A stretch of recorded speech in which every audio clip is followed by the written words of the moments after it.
4장 13절부터 14절 말씀입니다. 다 같이 읽어보도록 하겠습니다. 시작. 예수께서 대답하여 이르시되 이 물을 마시는 자마다 다시 목마르려니와 내가 주는 물을 마시는 자는 영원히 목마르지 아니하리니 내가 주는 물은 그 속에서 영생하도록 솟아나는 샘물이 되리라. 아멘.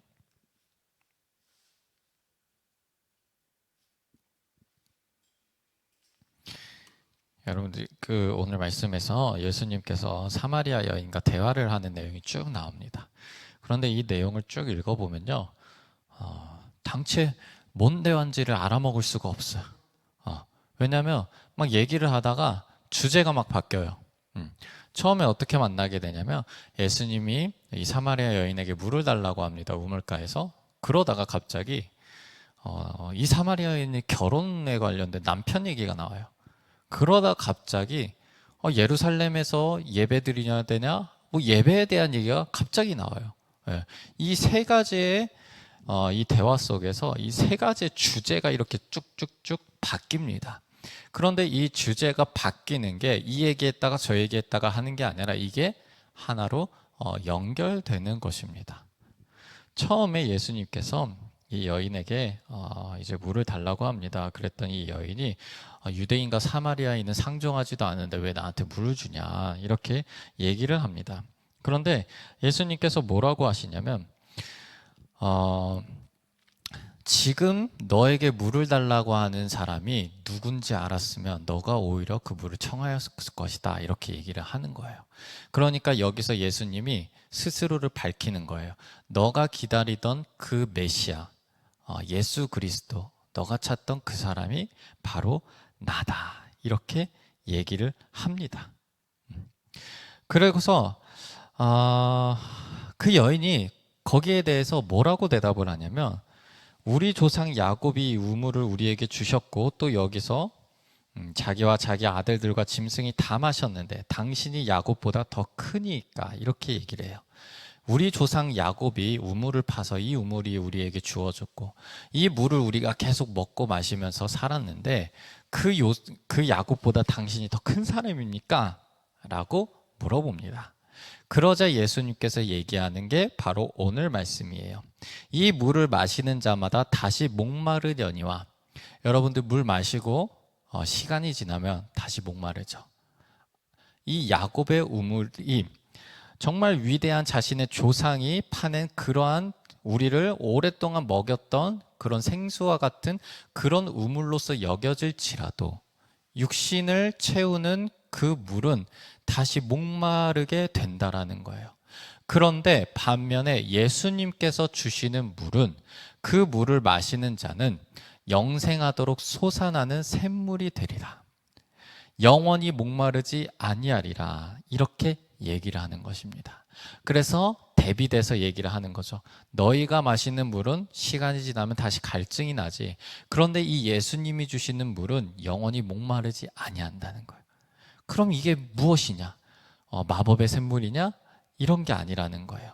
그것에 대한 얘기가 바로 그 뒤에 얘기를 나와요. 여기서 이 여자의 대답이 뭐라고 하냐면 이르되 주여 그런 물을 내게 주사 목마르지 않고 또 여기 물 길르러 오지도 않게 하옵소서. 이 여자가 받아들이는 것은 정말 신비한 물이 있어서 그 물을 마시면 절대 목마르지 않는 그러한 마법 같은 물을 예수님께서 주신다라고 착각을 하거나 혹은 약간 비아냥거리듯이 얘기한 것으로 우리가 볼 수가 있습니다. 그런 물이 있다면 주세요. 그럼 제가 매일 여기다가 물을 기르러 안 와도 되죠. 이렇게 얘기를 해요. 그럼 예수님께서 여기서 아니 뭐 그런 물이 아니라 내가 주는 물은 그런 물이 아니라 막 이렇게 하셔야 되는데 갑자기 16절에 뭐라고 대답을 하시냐면 내 남편을 불러오라 이렇게 얘기를 해요. 여기서 아까 말한 갑자기 대화의 반전이 일어나는 거죠. 주제가 넘어가요. 아니 그 샘물이 도대체 뭐냐? 영생하도록 하는 물이 뭐냐? 예수님이 주시는 물을 마시면 목마르지 않는데 그 뜻이 뭐냐 했는데 갑자기 남편이 나오라는 거예요. 그랬더니 여자가 나는 남편이 없나이다 이렇게 얘기를 합니다. 이 여자의 사정이 어떠한 사정이냐면 예수님께서 그 말을 듣고서 네가 남편이 없다는 말이 옳도다. 그래, 당장 지금은 네가 남편이 없지. 그러나 그 여인의 지금의 상황을 예수님께서는 다 알고 계셨던 거예요. 남편 5이 있었고 지금 있는 자도 내 남편이 아니다. 이렇게 얘기를 하시는 거예요. 그 여인의 상황을 꿰뚫고 계셨던 거죠. 자, 그 여인이 어떻게 남편이 5이나 있었을까요? 그것이 성경에 대해서 얘기하지 않아요. 그 남편이 병으로 죽으면 그 형제들이 자신의 형이나 동생의 아내를 책임지는 그런 풍습이 있었습니다. 근데 그렇게 따지면 자신의 남편이 5명이나 죽은 거잖아요. 네. 그렇게 만약에 그런 일이 있었다면 여인의 삶이 얼마나 힘들었을까요? 남편이 그 당시에는 가장 역할을 해서 경제적인 그런 가정을 꾸려가는데 그런 남편이 계속 죽었거나 병들었거나 했다는 거예요. 혹은 반대로 이 여인이 사생활적으로 굉장히 정말 다양한 그런 남자를 만나고 다녀서 남편이 5이나 계속 바뀌었던 거예요. 그 지금 있는 자도 결혼한 상황이 아니라 동거한 상황. 그러니까 그 당시적으로 시선으로 봤을 때는 굉장히 손가락질 받을 만한 그러한 상황이었던 거죠. 그러니까 이 병으로 죽던 사고로 죽었던 남편이 바뀌었던 혹은 이 여인이 문란한 생활을 해서 다른 남편으로 바꿨던 그게 중요한 게 아니에요. 왜냐? 자, 남편이 어쨌든 5명이 바뀌었어요. 그리고 지금 있는 자도 남편이 아니에요. 그러면 우리가 알 수 있는 것은 이 여인의 삶이 정말 힘들었다는 거 그거 하나만 알 수 있는 거예요. 정말 왜 그랬는지는 성경에서 얘기하지 않았기 때문에 우리가 그것을 파고들고 볼 필요가 없어요. 그리고 무엇보다 예수님께서 그것에 대해서 뭐라 얘기를 안 하세요. 네. 그것에 대해서 정죄하지 않으세요. 판단하지 않으세요. 그러면 이 말씀에서도 그게 중요한 게 아니라는 거예요. 그러면 뭐가 중요해요? 아까 앞에 얘기했던 내가 주는 물은 영원히 목마르지 않다. 그게 중요한 거예요. 그러면 이 여인은 5명의 남편이 바뀌었고 지금도 남편이 아닌 사람하고 살고 있어요. 그러면 이 여인의 마음이 어떻겠냐는 거예요. 계속 목마른 거예요. 계속 외로웠던 거예요. 계속 힘들었던 거예요. 계속 갈급했던 거예요. 그랬는데 남편이 그것을 채워주지 못했다는 거예요. 여기서는 남편으로 얘기하는데 다양한 것들이 이곳에 들어갈 수가 있습니다. 정말 다양한 것들이.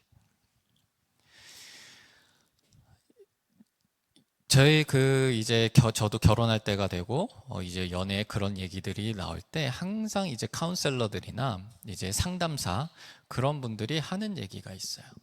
정말 외롭고 내가 너무나 그 갈급함이 있고 나의 부족함을 채우기 위해서 연애하지 말라. 결혼하지 말라. 이런 얘기를 해요.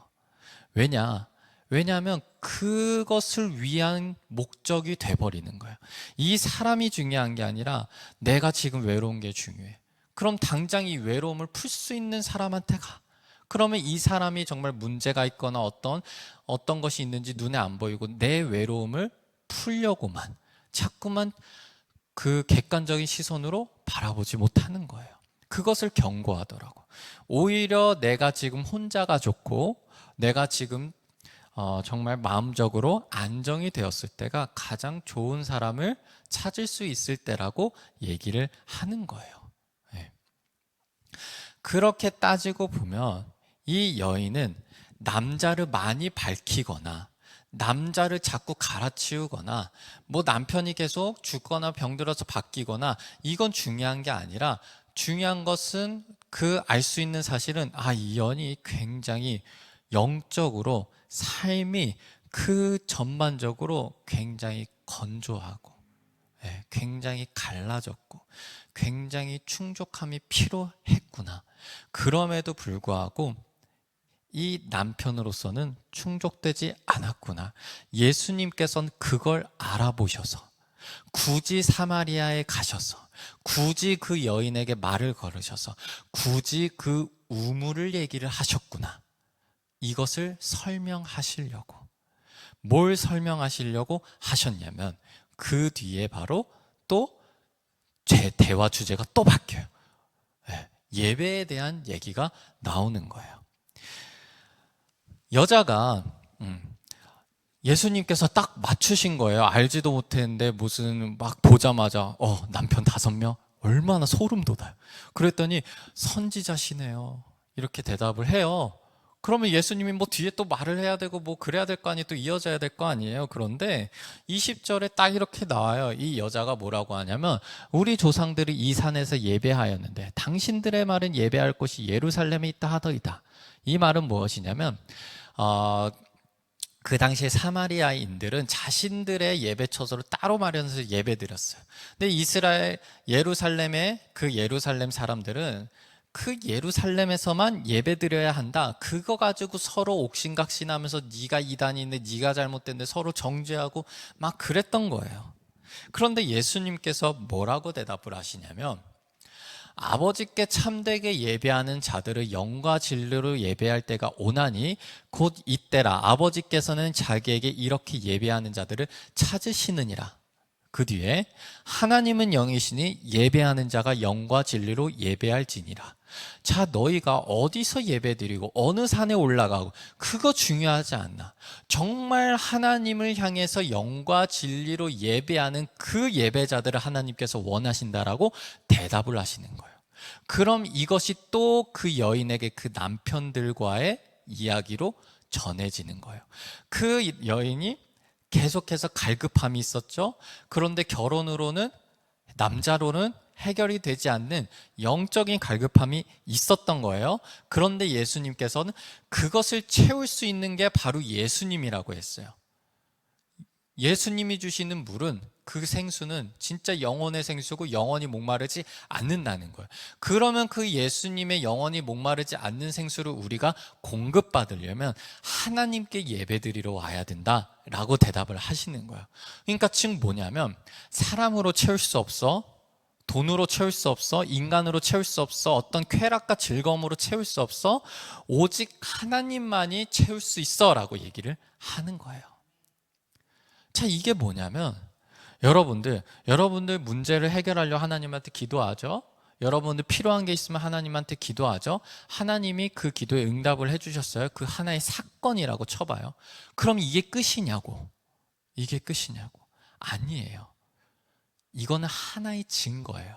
하나님이 나의 아버지시고 하나님이 나를 힘들 때 도와주시고 하나님이 나를 사랑하신다는 증거예요. 그러면 우리가 중요하고 우리가 집중하고 우리가 딱 묵상해야 되고 우리가 쫓아가야 되는 거 그 하나님 자체라는 거죠. 이 하나의 사건이 해결되면 나의 그 순간이 해결돼요. 나의 그 점이 문제가 해결되고 그때 행복해요. 그런데 이것을 하나님으로 바뀌면 내 인생이 달라지는 거예요. 하나님께서는 이걸 바라시는 거예요. 그걸 위해서 나에게 나와 예배하라는 거예요. 여러분들 저희 가족들은 되게 예상 밖으로 생일을 거의 안 챙겨요. 네. 생일날 거의 가족들이 안 모여요. 생일날이 평일이잖아요. 그러니까 각자 있을 곳에 흩어져 있어요. 그러다가 언제 모이냐? 그냥 그날 주일 저녁에 모여서 뭐 하냐면 뭐 시켜 먹어요. 아니면 외식해요. 선물 같은 것도 잘 안 줘요. 네. 되게 의외잖아. 우리 가족 똘똘 뭉쳐가지고 뭐 엄청난 뭐 이런 거 할 것 같은데 전혀 안 그래. 근데 왜 그러냐면 평소에 그런 게 너무 많아요. 평소에 선물 줄 때도 있고 평소에 기쁨이 있고 평소에 어디 같이 놀러 가고 뭐 그냥 예기치도 않고 뭐 시간이 있으면 막 정말 특별한 날처럼 가는 거예요. 그렇기 때문에 이 생일이 중요하지가 않은 거예요. 네, 생일을 중요하게 여기시는 가족도 너무 잘하시는 거예요. 뭐 그게 중요한 게 아니라. 그렇다면 제가 이 생일날 생일 선물을 받은 게 나의 목마름을 해결할까요? 그 생일 선물이 나의 사랑을 충족하게 할까요? 내가 사랑받고 있다고 느낄까요? 내가 그 가정 안에서 평안을 느낄까요? 그게 아니라 이 모든 삶 안에서 내가 이 전체를 누리는 게 중요하다는 거예요. 그럼 하나님과 교제할 때 우리가 뭐가 중요하겠어요? 그 당장의 목마름을 채울 수 있는 것도 중요하죠. 우리 외로우면 남자 여자 만나기도 합니다. 친구 만나기도 합니다. 우리 뭐가 부족하면, 배고프면 밥을 먹기도 합니다. 우리 뭔가 문제가 생기면 그 문제 가지고 하나님한테 엎드려서 기도하기도 합니다. 그런데 그거 하나 해결된 다음에 하나님과의 꾸준한 교제가 없다면 그것은 단 한순간의 배고픔의 해결, 단 한순간의 갈증의 해결로밖에 끝나지가 않아요. 그러니까 우리에게 중요한 것은 그 너머에는 하나님 그 자체를 우리가 만나고 경험해야 된다는 거예요. 그러니까 그것을 응답하신 하나님의 놀라우신 역사, 그 한 번의 역사가 아니라 그것을 행하시는 하나님의 마음을 알고 그 사랑을 느껴야 되는 거예요. 그래서 그 하나님을 통해서 우리 삶이 변해야 된다는 거예요. 한 번에 물 마셔서 목마름에 갈증하는 게 아니라 그 하나님 자체, 그러면 우리의 삶이 바뀐다는 거예요. 인생이 바뀐다는 거예요. 그러면 어떻게 되냐? 정말 놀랍게도 내가 사람으로서 이 외로움을 충족해서 또 거기서 사람으로 상처를 받고 또 사람으로 채우려고 했는데 채워지지 않는 그 갈급하던 내가 하나님 안의 기쁨이 뭔지 알게 돼. 저 하나님 교회 다니는 사람들, 하나님 만나는 사람들 뭐가 그리 좋다고 이상하게 정신 이상해 보이고 그것만으로 뭐가 재밌다고 그게 이해가 되는 거예요.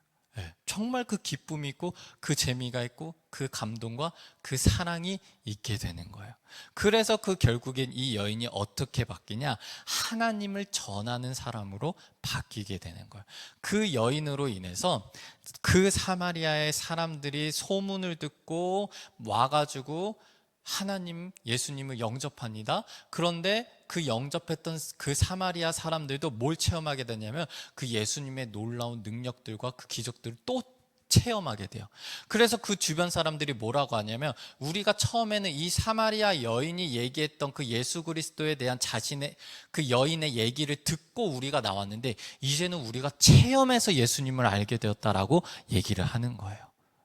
그런 놀라운 상황들이 우리 안에 펼쳐져요. 그래서 우리가 처음에는 자그마한 갈증이 해결되고 그 다음에 또 문제가 생겨. 하나 해결되고 또 문제가 생겨. 또 갈증 이러다가 정말로 계속해서 말씀과 큐티와 기도를 통해서 하나님을 만나게 되잖아요. 계속 말씀으로 시선을 바꿔보고 힘든 일 있을 때마다 다른 거 먼저 하는 게 아니라 계속 기도하잖아요. 그러면 그 뒤에 그 갈증이라는 거, 그게 정말로 나에게 큰 영향을 끼치지 않는다, 그런 경험을 하게 되는 거. 왜? 뭐 문제 생기면 하나님이 도와주실 텐데, 배고프면 하나님이 밥 주실 텐데, 목마르면 하나님이 물 주실 텐데, 사람하고 문제 생기면 하나님이 해결해 주실 텐데, 크나큰 결정이 있으면 하나님이 좋은 길로 인도해 주실 텐데, 그렇게 하면서 그냥 대수롭지 않게 하나님이 주시는 은혜를 누리면서 그런 삶을 살아가게 되는 거예요. 정말로 언제나 이 촉촉한 목을 유지할 수 있는 그런 하나님의 놀라운 은혜가 있습니다. 그러기 위해서는 우리가 영과 하나님의 진리로 예배하는 게 필요하다는 거예요. 하나님 앞에 나와서 기도하세요.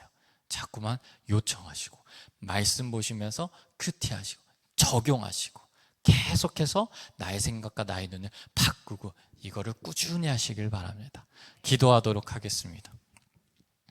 하나님 아버지, 사람의 방식으로는 그리고 또한 다른 길로는 우리의 갈급함과 우리의 진짜 문제, 우리 속 안에 깊이 있는 상처들 해결하지 못합니다. 그러나 하나님께서는 그 근원, 하나님께서는 그 문제의 원인을 찾으셔서 그곳을 적시는 분이 바로 하나님입니다. 하나님 아버지, 우리가 다른 것을 찾지 않게 해주시고 가장 먼저 우리를 영원히 목마르지 않게 하시는 그 하나님의 놀라운 은혜와 사랑을 찾게 하여 주시옵소서. 예수 그리스도의 이름으로 기도하였습니다. 아멘.